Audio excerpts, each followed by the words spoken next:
Sabrina Noorani, and I'm the founder and CEO of ClearForMe. ClearForMe is an ingredient platform. We have over 1.8 million ingredients in our database, and we create value for brands and retailers to help them provide ingredient education, ingredient search, and personalization. And we'll share a little bit more about that. We have over 360 different brand and retail partners. Some of the brands that are here with us this morning are some of them here. And some of our retail partners include Ulta Beauty, Credo Beauty, Black and Green, and as of this morning, the Allure Store. So what does that actually mean, ingredient education?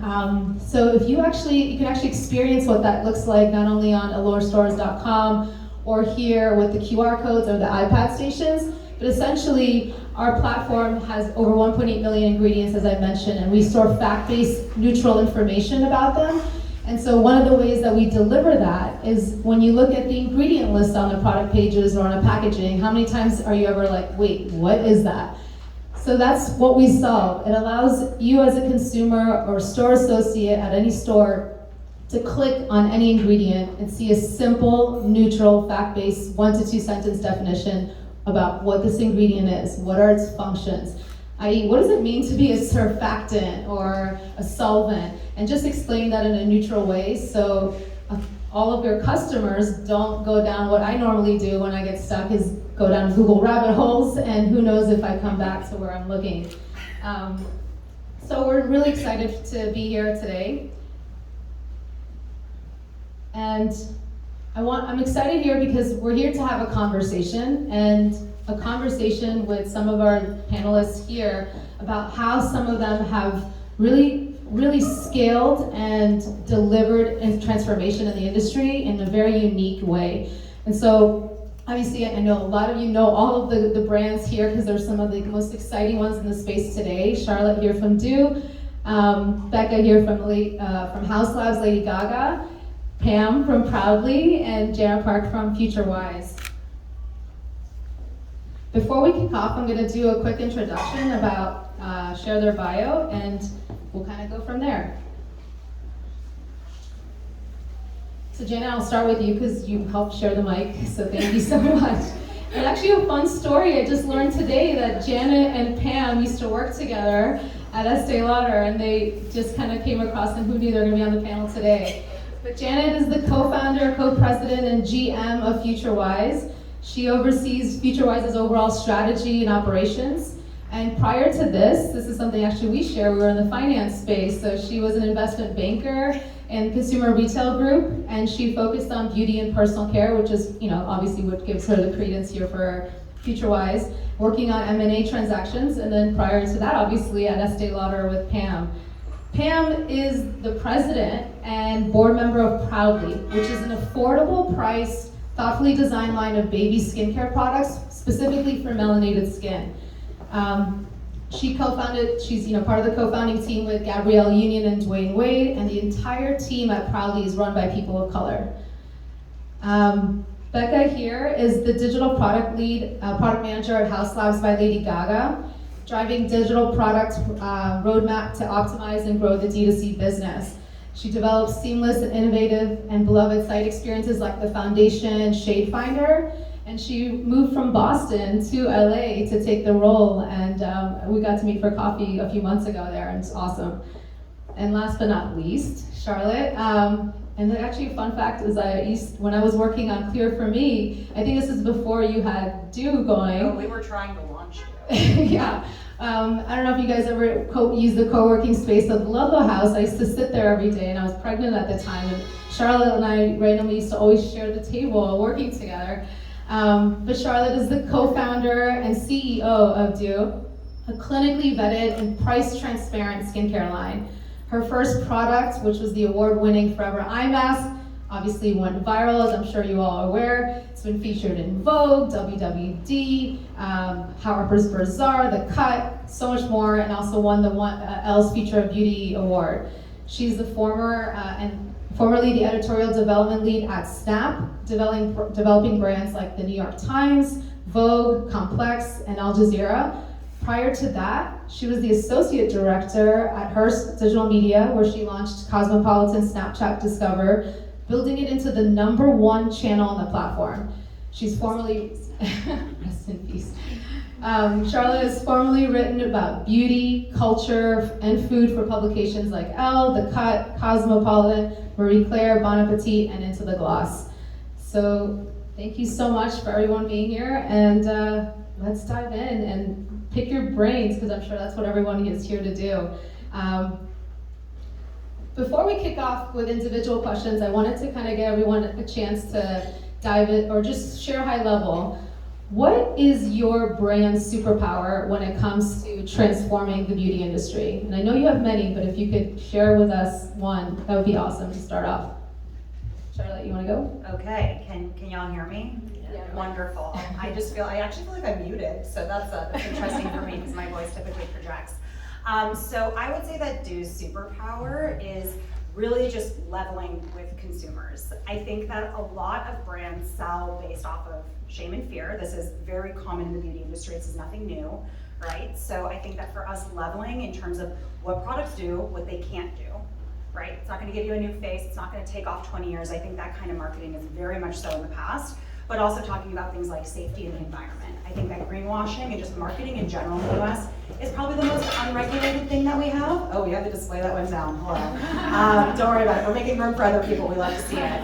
And so I think that just in being really transparent and doing the best that we can, we have somebody who's in STEM, who's on our co-founding team, it has a level of accountability that, because my co-founder, Joyce Dilemmas, she's a cosmetic chemist with over a decade of experience creating clinicals at brands like SkinCeuticals and their patents, but before that she actually did drug development in the pharmaceutical industry. So having somebody that has a really well-rounded understanding of chemistry and science, and then my background, I also got my esthetician's license, just really trying to understand skin histology, that honesty, and then basically creating education around that, and basically creating a consumer that is more aware and able to make more informed and empowered decisions. It's like, from my perspective, if the product doesn't work for you and it's not right for you, because no product is a miracle product, it's not gonna work for everyone, then at least you're gonna go to other retailers or other brands and you're gonna ask the same questions that's gonna get you a product that will work for you. So that's like our ultimate goal, and it's been very successful and very fun to, quite frankly, talk about. Like, I love talking about this stuff. Yeah. I mean, it's been awesome to follow, and obviously you have a really strong community that resonates with, so thank you. Becca?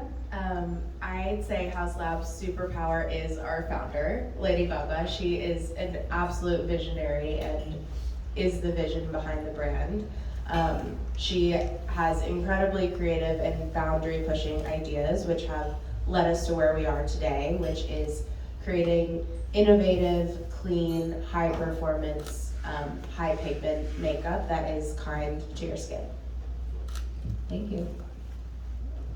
Is this on? No. No. Hello? Here. Hello? Oh, great. I think Proudly has a lot of superpowers, like you mentioned, all of our brands do, but I think one that I've been most excited about is our community. We've only launched in April, we went live at Target in September. We also already have such an engaged community, and I think that's because there hasn't been a place for parents of color to be connecting with each other and learning from each other. I think also our community is sharing their customs, their norms, their rituals, and I think our rituals and norms haven't been at the forefront of a lot of brands.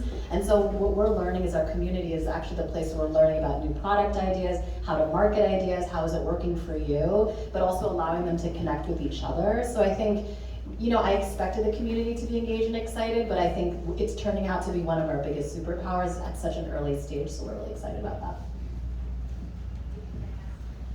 So we just launched a couple of weeks ago. Congratulations. Thank you. But what we hope to be true, and hope is our superpower, is we think about brand really holistically, and that relationship that we have with our audience, the community we build, the world that we build, we want all of that to evoke this sense of joy and optimism that's really important to us as brand founders and a team. So we hope that everything we do, not just within the product, but outside product and around product, really communicates that message. Yeah. I'll kind of kick off some individual questions now. Charlotte, starting with you. Before you launched, how have you felt the industry had failed you? And why was this the impetus of Dieux to be launched? So prior to launching a skincare brand, I worked in media for a long time, and I think that when we were looking, or when I was writing a story, or when I was working at Snapchat and things like that, I took a lot of things that brands told me as just kind of fact, right? And so when I started diving a little bit more deeply into it, maybe working with dermatologists and things like that, I realized that a lot of these overarching concepts that are taken kind of as almost like industry standard here, if you even go to Europe, are starting to get heavily regulated against. So terminology like clean, it's like safety is important. It is super important. But how do you actually measure that, make it consistent, and then market against it? And so things like free from are actually gonna start to be, you're gonna start to see actually different countries in Europe, you're not allowed to say things like that because it's misleading consumers and implying that something is unsafe when actually it's been shown by toxicologists and science over and over again that it is safe, right? So that was one place where I was like, how do you honestly talk about safety? How are you actually measuring that and really claims vetting? And then another piece was also the claims vetting side, where when you're in Europe, you actually have to do claims vetting when you go to market. So if you're gonna make a claim on hydration, you actually have to show the studies on your product and on the raw materials to show that it actually is hydrating. So from my perspective, I really like regulation. I know that that's like a strange thing to say, particularly in the US, where we're always like, less government. But it's actually incredibly important to protect consumers, because what we have in the US is like when something goes awry, there's like lawsuits. Wouldn't it be nice if like we didn't have to get to that point and there were just rules prior to kind of get that? There are a lot of rules. The issue is that a lot of companies and brands, they'll kind of like skirt around them and see kind of like how we can kind of get really creative in terms of going around them. And so it's not necessarily, I would say, based off of safety, it's more based off of what can we get away with marketing. And so really that was one thing that was super important to us, and it's what led us to Joyce, which is our, we brought her on as a co-founder a little bit later, but she's our science arm.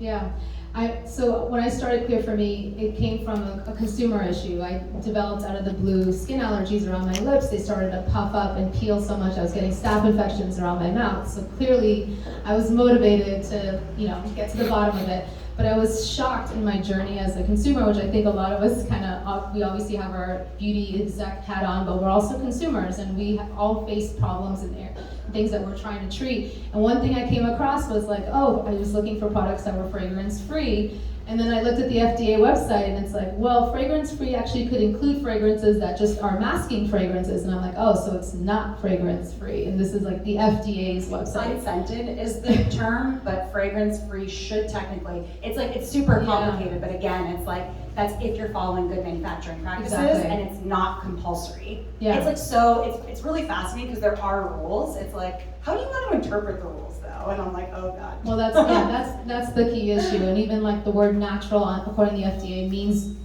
even in writing, it means whatever the brand wants it to be. And so like, that's the FDA's, that's the FDA's regulation. So of course, brands are going to be able to interpret it and implement it in very different ways. So I hear you on that. This one's for Janet and Pam. Each of your brands speak to a unique customer segment.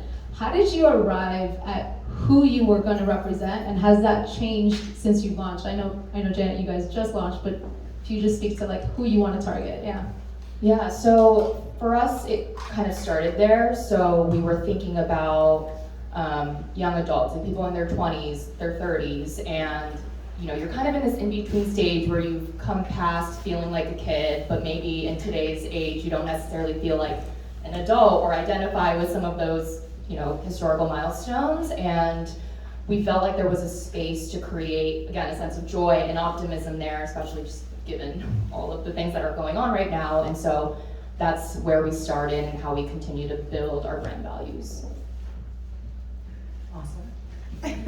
For us, it actually, the brand started with the consumer insight, or just honestly it's data from the census around how the tipping point around people of color has shifted obviously faster within kids under 5. Obviously adults, they live, and it takes the children to turn the population, from an ethnicity perspective. And so knowing that the tipping point with kids of color happened in 2016, which is quite a while ago, where the majority, like the new majority of this country under 5 is actually kids of color. And that's census data. So I think thinking about that piece of data and then looking at the brands that were out there, I'm a mom of 2, I have 2 young kids, and putting that together with what the facts are and then what the brands out there are, and are they targeting me? Being a new parent is really confusing and scary, and you don't know, what you use, if it's gonna be good for them, bad for them. And I think for me at least, with so many options and so much information, my instinct was to revert to like old brands, which actually I think a lot of people do. And you know, those brands are evolving, but I think what I asked myself is so many other industries have evolved. You have brands that are innovative and bringing new things. Like, why doesn't baby have that? So I think for me, those two insights together as a parent, and you know, I have every resource at my fingertips, and I didn't know a lot of the unique biological needs that you have when you have more melanin in your skin, especially if you're a child. You have really, your skin is just so sensitive and new, right? And so thinking about all of those things made us realize that like, we're targeting a market that's not a minority. This is the majority, and actually our needs just, it's really about more sensitive skin and how can we, you know, create products. Also from a derm perspective, we have a derm and a pediatrician on staff that helps us to formulate. So there's so much education there. We just saw a big, usually, I mean, I'm an ex-banker too, you know, when you think about niches, it's like they're small. And in this case, you're like, a white space that's big, that's odd, you know what I mean? And so that's when we realized that that was gonna be our focus. Yeah. Yeah. Thank you. Becah, what's something surprising that you've learned from your customers after moving from Amazon to Sephora as a distribution channel? And how has this been valuable to your business, both from in-store and D2C? Yeah, so Amazon was an incredible partner and initially allowed us to launch globally from day one, which was really important. With our reimagined brand that launched in June, we had the opportunity to expand our retail footprint with a beauty powerhouse like Sephora behind us, and also give customers the opportunity to experience the products in store. Makeup and skincare, I think, are such sensorial experiences. It's great to allow customers to, see and touch and feel them before purchasing. Personally, it's been really exciting to go into Sephora and see our gondola and talk to the beauty advisors, and they're so excited about the line, and see other customers react to the gondola. Like, I once saw somebody actually gasp at seeing it in store, which was really exciting. To speak more to your first part of the question, something I think that has been surprising and exciting to learn is that customers want and react well to education that is infused in their shopping experience in a way that's really organic, but still provides some key takeaways. So for example, in September, we launched our new foundation, which has 51 shades. So the complex choice of picking your foundation shade, especially online, is maybe harder because there are so many shades. So we developed a shade finder online that not only provides you your ideal shade recommendation, but along the way educates you about the formula and its ingredients, and then when you get your recommendation, provide some insights as to why, based on your answers, that is your recommended shade. And we've heard really positive feedback about that site experience, and people seem to enjoy taking it. Yeah. Pam, you have extensive experience in corporate strategy, obviously, but formerly at Estee Lauder and now running your D2C brand Proudly.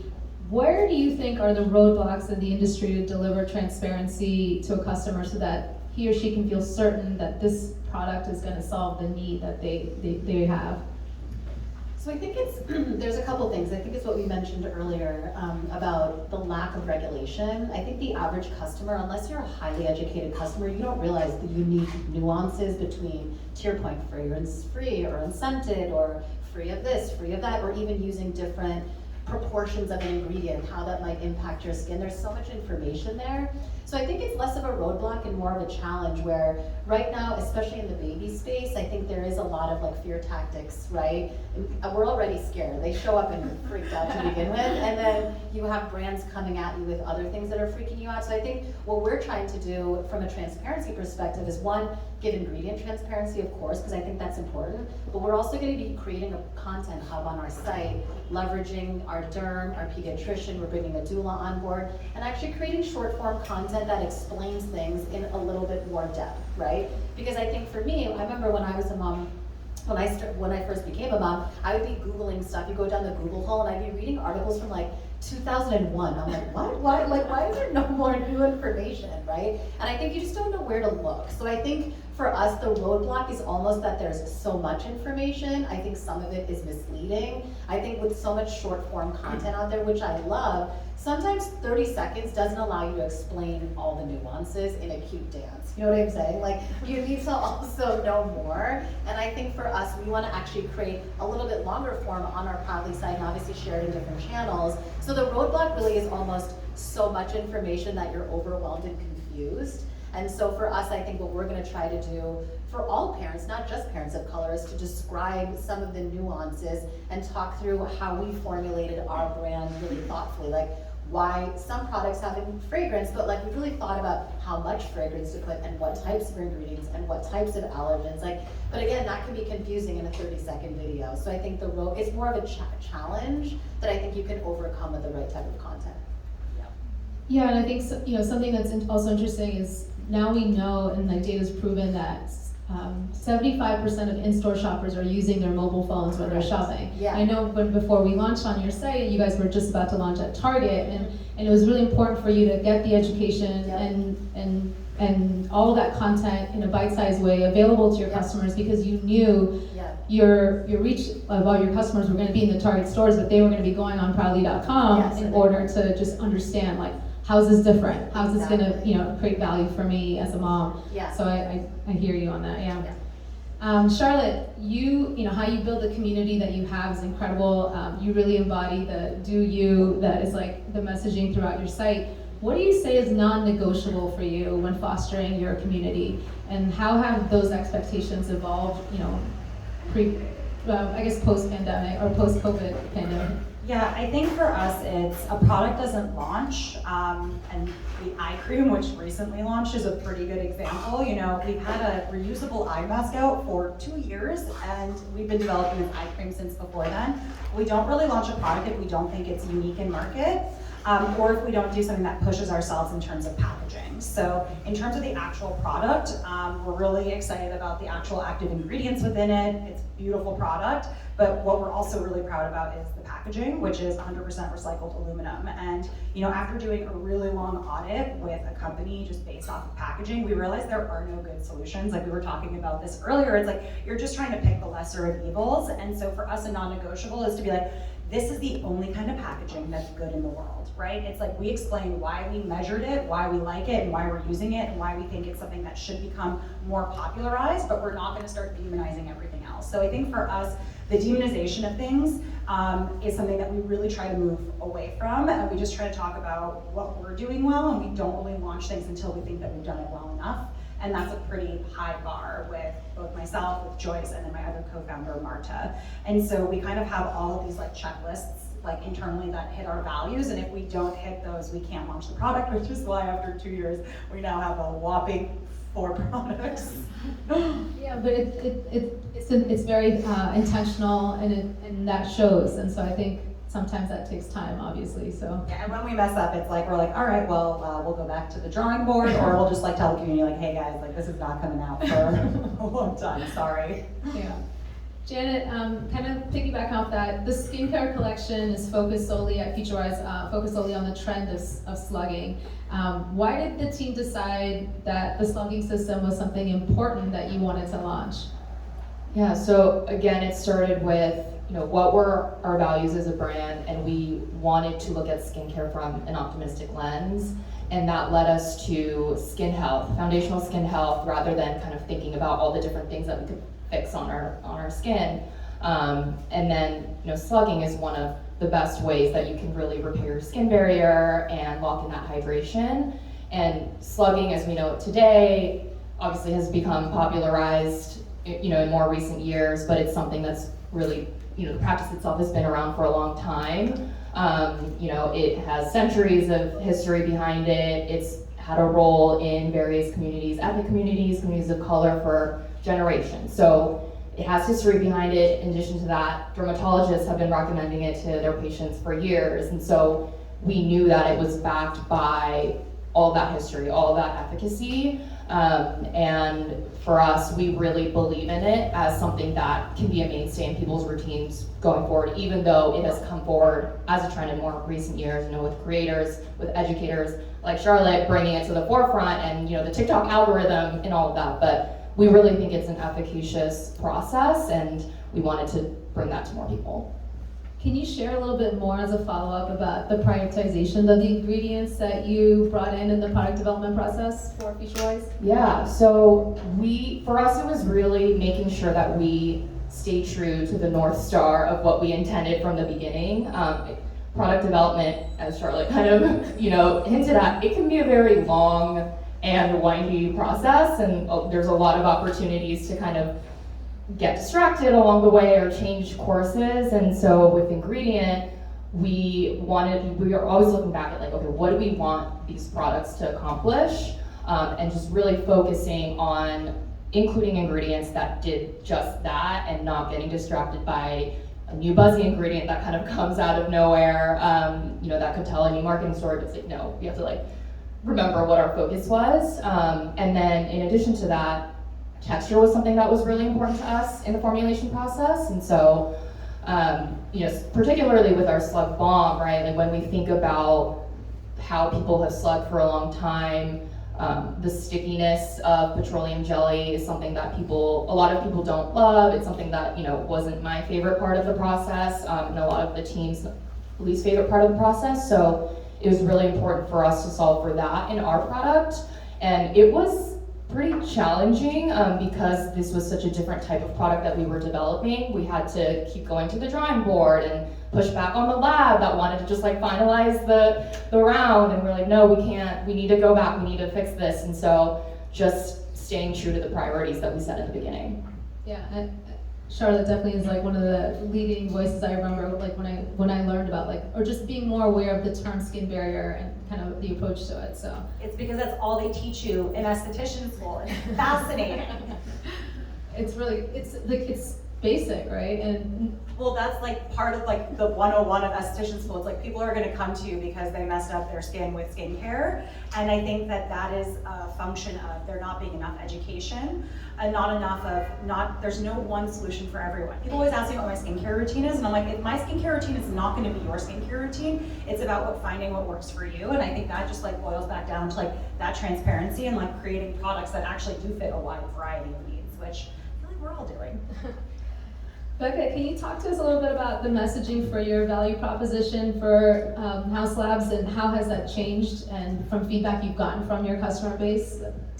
Yeah, so our value prop is clean artistry. So our products are clean, but they deliver the high performance and high pigment that you might get from something that might not be clean. So our goal is to provide those artistry products that are still clean and kind to your skin, and that is, sort of our mission in our reimagined new brand. And with that, I think we're delivering on customers' needs to have high pigment products that are still clean when you are, being cognizant of the ingredients in your makeup and skincare. Thanks. And can you speak a little bit about, especially with color products, how do you weave in education? What are some of the strategies that you guys prioritize in delivering to customers? Yeah, so I think we typically tend to, show the payoff of the product. So with visuals and videos on our site and through our different social channels. We also have different placements on our site where we talk about our key ingredients. So for example, our foundation has patent pending new fermented arnica, which is an ingredient that is something that Gaga is really passionate about.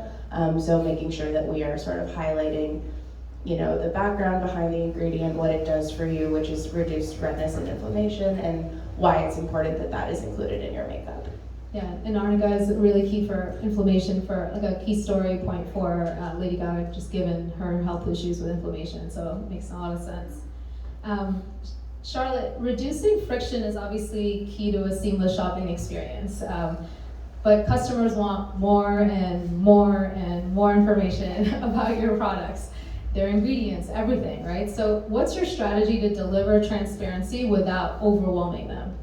Yeah, so I think that just the reality is that with content and how we consume it, and especially when you're looking at platforms like Instagram and TikTok, that has a lifespan of about 1 to 2 days, and then it goes away. You can't search it. That's why it's kind of like never ending, and it's very overwhelming.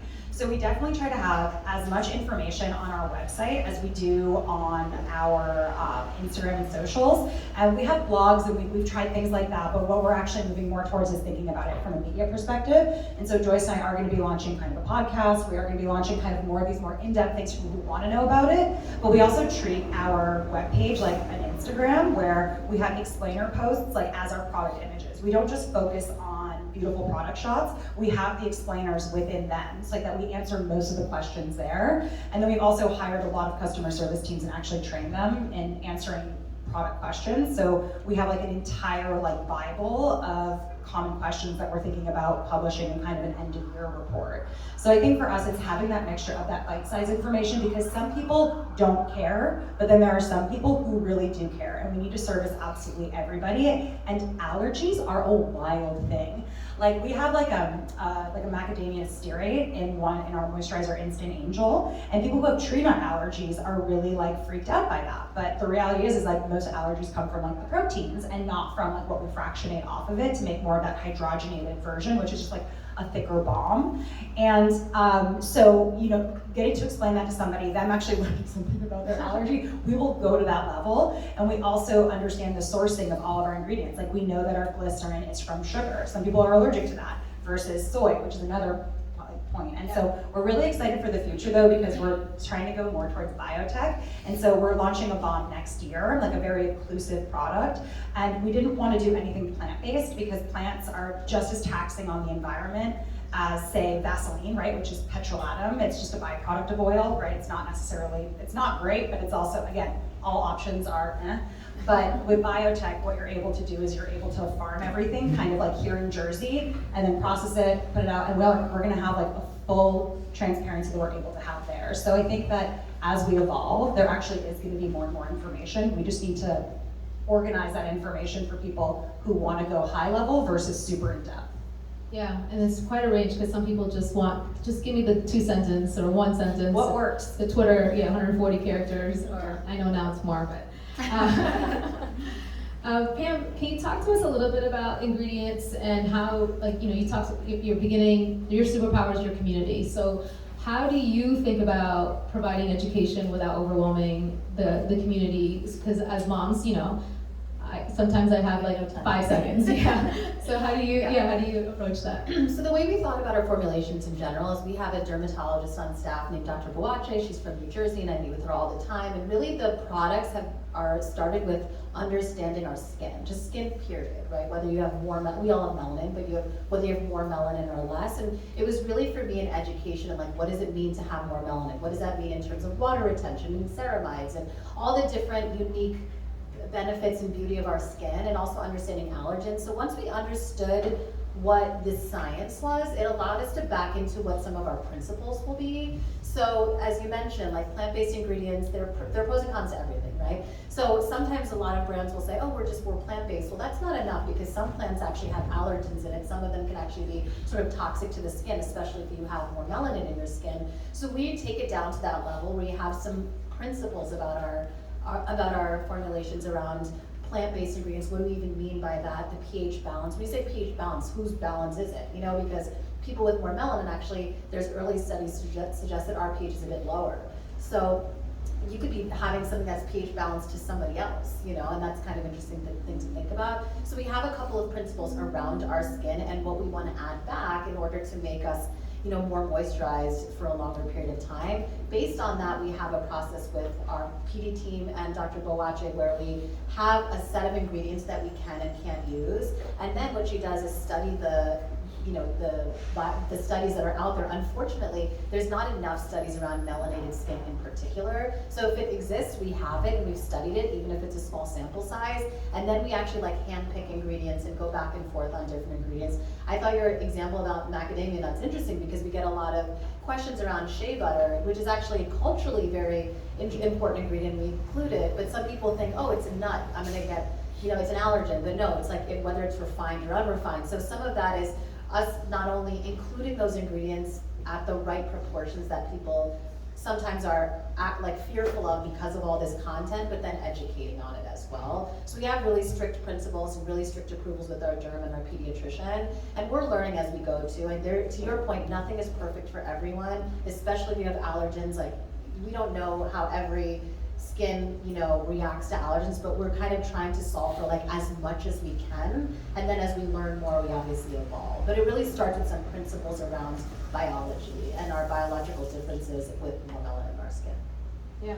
I think one thing that's really beautiful though is like in removing that fear, people are more willing to learn. Because when you're really scared, you're in kind of like this like fight or flight state, and so you're not actually able to kind of push past that and actually learn and grow and figure that out. So yes to education. Yes to education. Yeah, I totally can get that, because when I had the thing with my lips, I was just literally, I told you, I was like, I basically thought coconut oil was gonna ruin my lips. Like, you just everything starts to get scary, and then you just can't think. And it's worse when you're a parent, because if it's on yourself, we've all put all kinds of weird Yeah. stuff on our face. But like when you're putting stuff on your baby, especially when they're a newborn and you come home from the hospital, your instinct is like, let me do nothing. You know what I mean? Because you're just scared, So there's already innate fear, and then brands add fear on top, and that's like double scary, Yeah. Becah, switching over to you, can you talk to us a little bit about the culture around Haus Labs and how the ethos around education, representation, and technology have allowed the brand to really stand out? Yeah, so I'd say we have a culture of constant innovation across all teams, but I'd say where you can see it is in our products, which are clean formulas that are high pigment and leverage really innovative new ingredients to deliver performance that's still clean. And I think that is sort of like the merging point of creativity and technology is where you get that innovation. So that is, I think, where you see it in our products. And then also on our site, we are creating experiences on site that make it really easy for customers to find their right product and purchase it as well. And have you, kind of the foundation shade finder, because I'm a data nerd and I just get really geeked out about what you can learn, and just with 51 shades, I feel like I can't even imagine what you guys are learning from there. Can you give us some insight tips on what's the data showing you? Is there anything surprising? Is there anything that you feel like, oh, that's validated what your hypothesis was? Just, curious on that. Yeah, I'd say I was surprised how invested people are in the shade finder, and going through the whole shade finder to get through all the questions and all the educational tidbits that we've put in there. It was really exciting being, the one who developed the experience, that people were so into it and, willing to go through the whole thing. I think with quizzes, often you will see some sort of, drop off, but we've seen people really do go through the whole thing, and that's really exciting. Charlotte, there's a tagline on your site that really stuck out to me. It was like, take the leap of faith out of beauty. And as a customer, as a consumer, as a mom, you're constantly being asked to take a leap of faith on a product, right? You're constantly being asked to do that. And so I loved it. Can you speak a little bit about how you're trailblazing your own path in the beauty space, specifically around your product and your core values? I know you talked a lot about ingredient formulation, education. Is there anything else that you feel like is a key kind of value? I think consumers are very smart. I think what was interesting is when we started conversations with investors, the literal quote that we had was, nobody cares, women don't care about that. No one, they just care about a celebrity endorsement. And I was like, sir, are you well? Are you about to faint? That makes no sense to me, but I feel like there's almost this thing of dumbing things down for consumers, and for us, we never really want to approach it that way. We want to talk about it the way that we would talk about it, say, with our friends, and all of our friends are really smart. So we definitely try to talk about things in a scientific way. If you're not a scientist though, we want everybody to be able to understand, because I'm not a scientist. So I think for us, a big part of that as well is just greenwashing and making sure that we're not going down that path, because it is so tempting to be like, oh, this is the best option out there. But the reality is actually it depends on your perspective, how you look at it, and what you personally prioritize. For some people, they just don't want plastic in their products, right? They don't want any form of plastic packaging. packaging, and it's because of the end of life cycle of the actual product. So for example, deliverance, it's 50% PCR, so 50% of that packaging has had a life prior, but it's like, we're not gonna say that that's like better than glass, or that's better than even our aluminum packaging. It's like each one we give all of the data points, and then ultimately we want to give you the information so you can actually make an informed decision. And we don't want to obfuscate, we don't want to use like fancy marketing language, even though I'm very good at it. That's what I used to do for a living. And even I would say editorial for like certain things like writing headlines, like that is to get you to take an action, which is to click.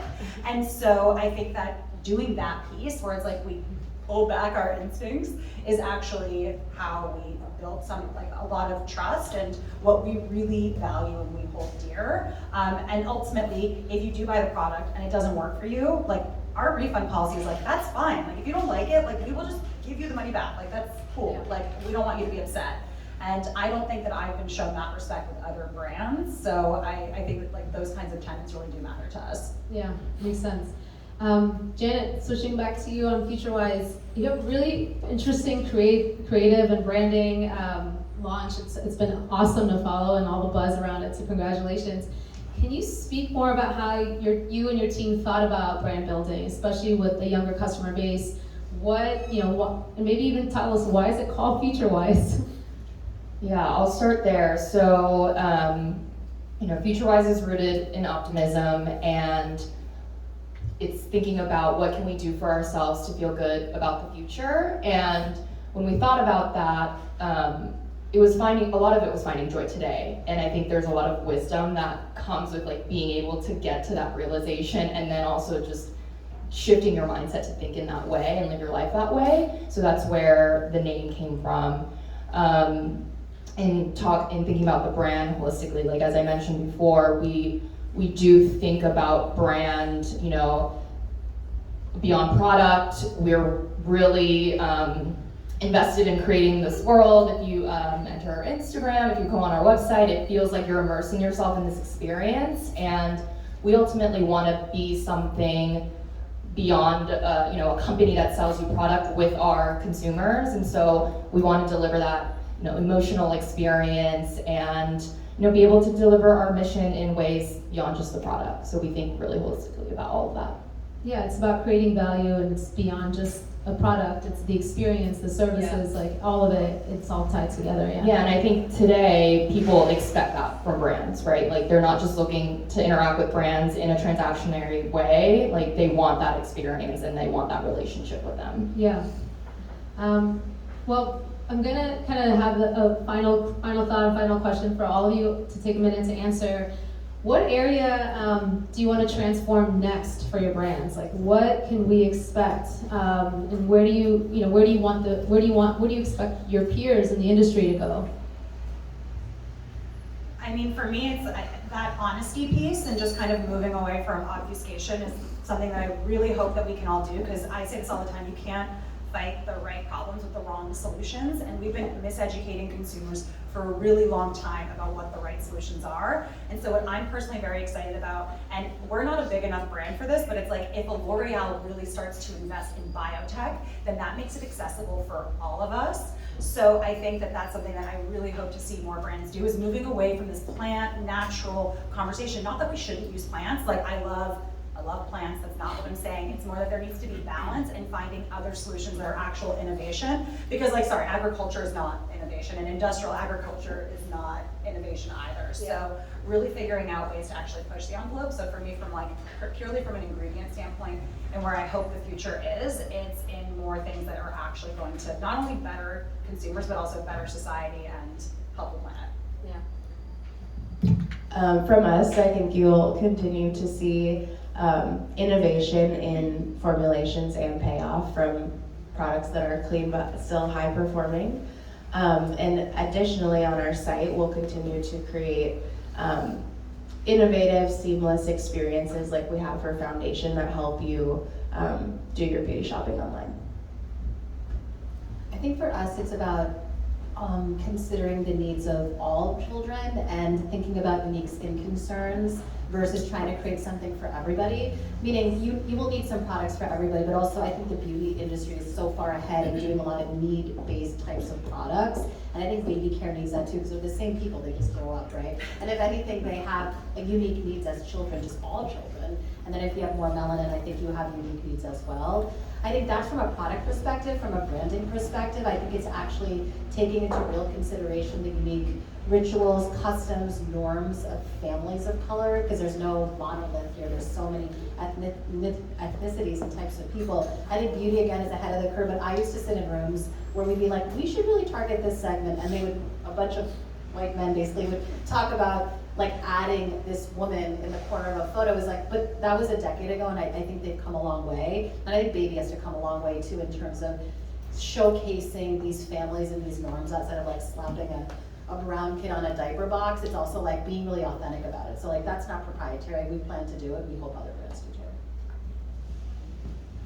So a lot more to come from us, given we just launched, but I think along the lines of what all of the people here are doing is like we want to eliminate that fear mongering and be really clear about what we're trying to accomplish, and so people aren't getting distracted by all these different messages, and people can focus on the things that are important to them and make them feel good. Yeah. So we intentionally curated a really small panel series today, and with the hope that you guys can have a chance to even ask and interact directly with our panelists. So I'll open it for the last few minutes for any questions from the audience. Yeah. Hi. Hi. Is this on? Hi, my name's Casey. I'm a makeup artist, but I have a couple questions for you, Sabrina. First is, how are you verifying the accuracy of this massive database of ingredients?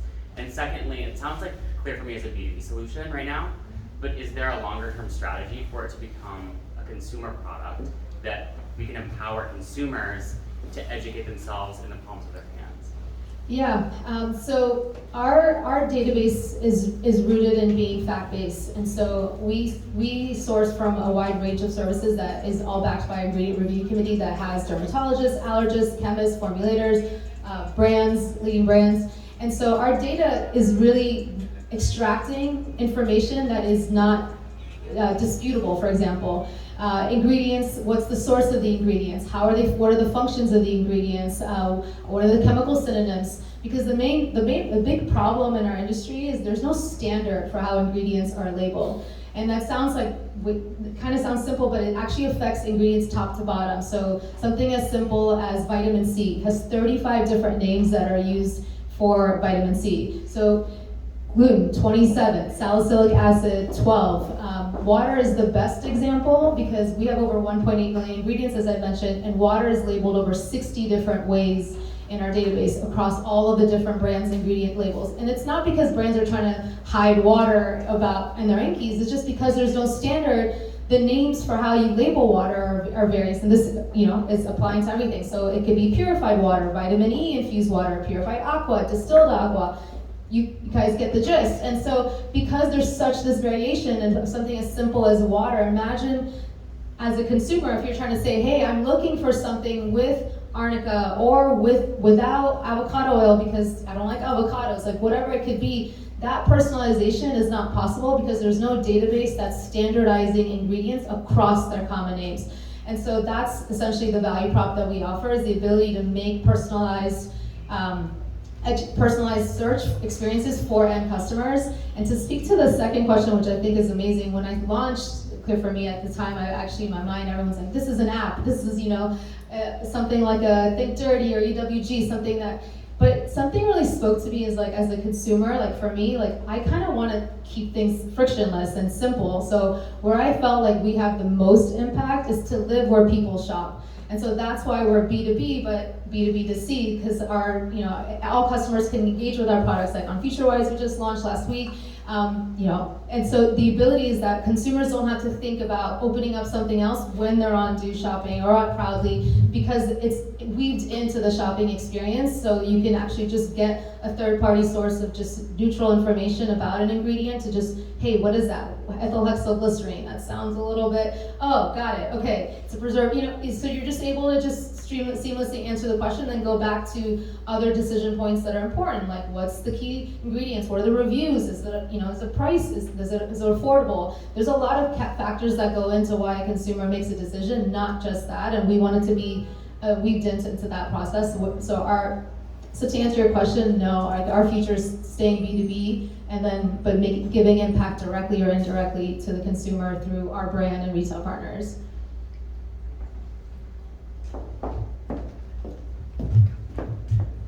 I don't think I'm gonna need this. Yeah.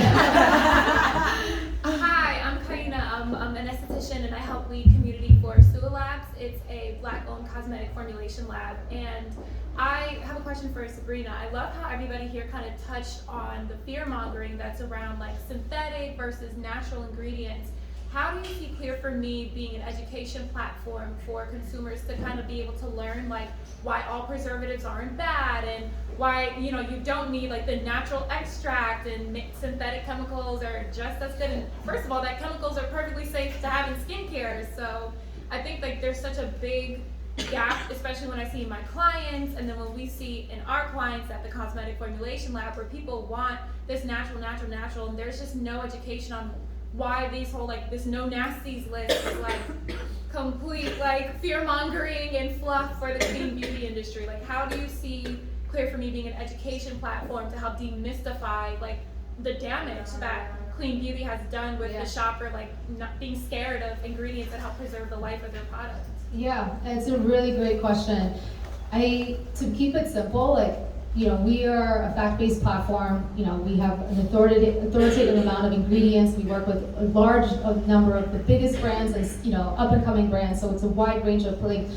But our platform is in partnership with our brands and retailers, and because that education is not black or white, that is only applicable to one brand. Every brand, as a consumer, and it has different needs. Each customer segment has different profiles for their needs, different types of concerns, different points of fear that they have around what is safe for them to use or safe to put on their families. And so that's why we partner so closely with brands and provide our education as kind of a supplement to what founders like here are talking about, because it's a collaborative effort. It's not, I really don't believe ClearForMe is going to be the only source of where information comes from, because we don't claim to know it all. It's about providing, our goal is to provide at least just like the basic understanding of what is this ingredient, what does it do? Got it. Okay, now I want to dig more, or actually I'm fine with this, but now let's go this way, or engage more with this content or this community here, because everyone has different information, and that information also evolves, right? Like, we're also evolving, and there's new platforms or new technology, new ways to formulate new information about the sustainability aspect of it. It's not black or white, and I think that's why we work so closely with our brands to educate beyond just like, this is what this ingredient is. Preemptively answer questions about how it's sourced, or why is this a key benefit for this type of concern or not. And I think that is like in collaboration, because it depends on the SKU, it depends on the category, and it depends on the customer, because it's not one answer for everyone.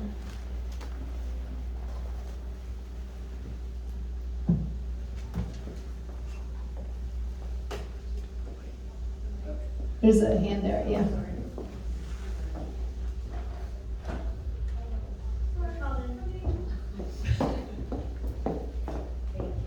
Is this on? Okay. So I'm a journalist, and this kind of is for everybody on the panel as a question, but a buzzword that I get a lot these days is psychodermatology. And there's a lot of skincare brands I see that are pushing like a mental health tie-in to their products, which is a bit kind of squishy and subjective, and I feel a bit skeptical about pushing that as a benefit to skincare.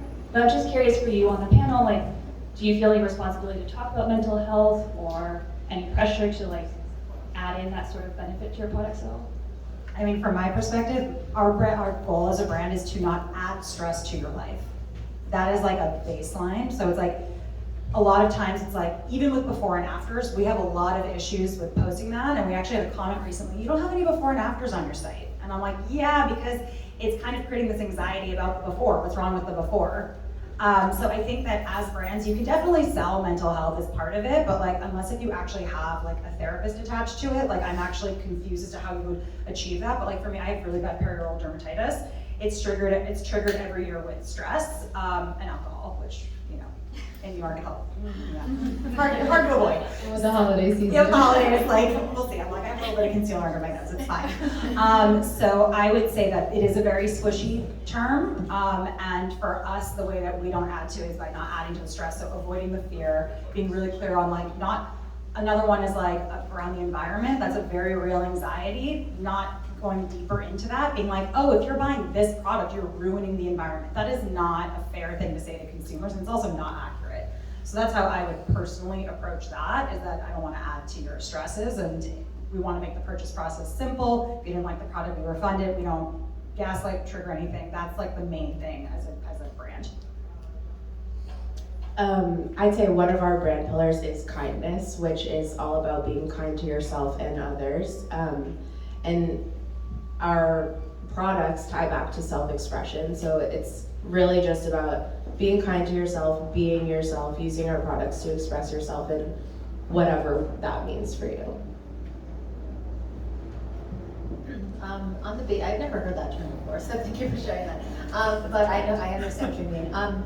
I think similarly, like, we don't plan to talk about our products as reducing stress. I think that's, to other people's point, that's gaslighting. However, we do plan to talk about the stress of being a parent and leveraging actual experts to talk about different ways that you can minimize that during key moments where that's getting discussed. Also, even with babies, you talk about a lot of rituals and routines that can help with like nap time and nighttime. That's not to say that our product will minimize their stress, but that this particular routine can be helpful during bath time or whatever, or bedtime. But I agree, I think all of us here are not interested in gaslighting or greenwashing, and I think to say that a product makes you less stressed is unfair. It's like, is it like an antidepressant? Like I hope so. Yeah, I don't think so. But I think there are routines and things you can suggest, because once you're building a community, you have a community of parents that are, you know, you can be stressed, and so we can help provide suggestions or connect you to places or resources that can help you. But I agree. Like, I think connecting the product to stress reduction, unless it's an actual medicine, isn't the right thing to do from our perspective. Yeah, just gonna echo what everyone else has said. You know, hopefully our mission in providing joy and optimism helps in everyone's individual journey, but that's so personal, and we're not trying to get in the business of making those claims or being prescriptive about that kind of thing. So yeah, I think very similar message to everybody else.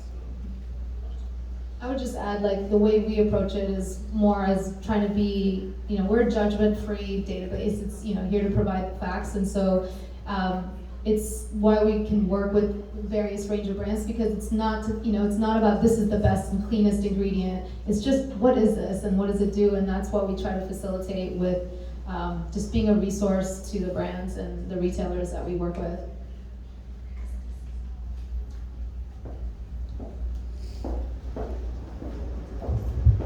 Hi, I'm Chrissy. Hi. This question's for Becah. I know you talked a lot about the Shade Finder for Haus Labs, and I just wanted to know, besides the Shade Finder, what are other features online do you guys have to enhance the consumer experience for foundation, especially since it's so hard to match and all that? Exactly. I think foundation in particular is a notoriously hard product to shop for online because of the shade matching component, and it's probably a reason why you would typically go in store to buy foundation. But we wanted to make sure that the site experience was as seamless as an in-store one on our site. So in addition to the shade finder, which is this custom shade finding experience, gives you your most ideal shade and shades of our other products that will work for you based on your foundation shade. We also have a competitive shade matcher, so you can enter the foundation that you wear today and you'll get a match in our foundation. I think because people are so tied so closely to their foundation, that's a way that people like to shop. We also introduced a new way to filter the shades on the page, so you can see just the range of shades that you're looking in, so you don't feel overwhelmed by the entire range. And then lastly, we offer a shade match guarantee, so similar to what Charlotte was saying with their refund policy. If the shade doesn't work for you, we're there to help you find a new one with free returns and exchanges. So it's okay if it doesn't work for you the first time. We know it's a challenging thing to, pick your shade online, and we're there to help you get into the right shade for you. Hi, back there. How are you? Doing okay. I'm Hayden. I work in product development. And so I kind of have a question for Charlotte. So you talked a lot about biotech. And I kind of am curious, how do you plan on communicating biotech to consumers without turning them off? Because I know, a lot of it's yeast and bacteria, which I immediately think of microbiological activity. So You're like, ew. Exactly. So how do you kind of The talk about scientific it term. without turning customers off? Yeah, and I think that, biotech, it's just typically when you source ingredients for cosmetics, it's coming from plants, it's coming from animals, or it's coming from the fossil fuel industry. So I think that consumers actually really do want a new solution, because those three, I'm very much so leave nature alone. Truly, leave Brittany alone, Era, let's do that with the planet, leave it alone. And so biotech does allow for that solution. So what we're looking at is actually, it is a bacteria, you feed it food waste from the porn industry, so it's actually not a primary source, it's literally stuff that would have been thrown out. That bacteria spits out an oil, so we're actually not dealing with the bacteria anymore. The bacteria is out of the equation, we're talking about an oil, and it's almost like a synthetic from a natural source, if you will, because bacteria is natural. And so that's how we're gonna that's how we are planning on talking about it, is from the oil perspective, and then how you can edit the oil into that. So you're gonna see a lot of myself and Joyce kind of explaining this on video, but also when you see the final product, which was very lush, I think we finally nailed down we're on our 33rd version of the formula, because it's, the company isn't live yet with the actual raw material. Now after our 33rd formulation, we think we have it, so it's gonna take us about a year with packaging and everything else, and we're looking at Europe, and so it's just a whole thing. We have a lot of time to figure out that exact piece, but from my perspective, if you explain to consumers where your beauty is currently coming from, I think they're gonna be hungry for a new solution. And then on top of that, it's that cute little bacteria. It is very cute bacteria. When you look at it, it kind of almost looks like it has a smiley face. But anyways, it's when you talk about the fact that it's just the oil piece, and that's actually what you're working with. And we've had no problem using animal fats for a long time, and so that's kind of gross. It's also ill. So I think that when you look at it from that perspective, if you just explain it to people, they can make an informed decision on their own, and some people won't like it, and that's totally fine. You can continue using what you were using before. But I think it's gonna be a really new avenue. That's exciting. Okay, I think that covers everyone.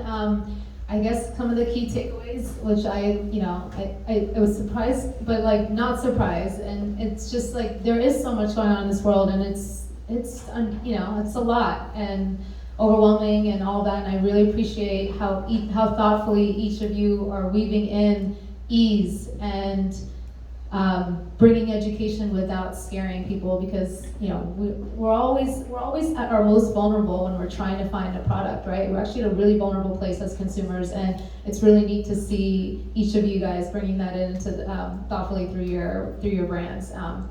Thank you guys so much. Really, really appreciate you guys being here and joining us here on this Wednesday morning before 50-mile-per-hour winds are gonna come join us a little later. I don't know if it's just me, but my mom just sends me weather reports about New York, and I'm I look outside and I'm it's fine, but I always get the scary reports from my family that doesn't live in New York. But anyways, thank you guys so much. Happy Wednesday, happy early holidays, and have a great rest of your morning.